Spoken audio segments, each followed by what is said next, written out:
বন্ধুরা আমি এবার ওই পুরটা থেকে গোল গোল করে নিয়েছি। এবার আমি এই ময়দার ব্যাটার মধ্যে ডুবিয়ে দেবো।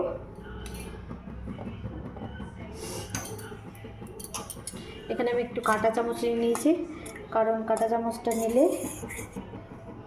এই জলগুলো বেরিয়ে যাবে। আবার এখানে বেড কামের মধ্যে ফেলে দেব। এবার আমি এটাকে মাখিয়ে নেব, ভালোভাবে মাখিয়ে নিচ্ছি।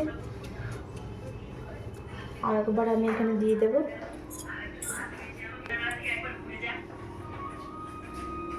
আবার আমি বেড কামের মধ্যে দিয়ে দেবো, একটু লাগিয়ে নেব।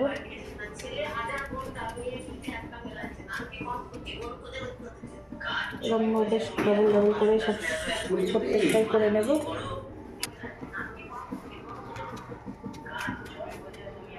অন্য কোনো কিছু করতে হবে না।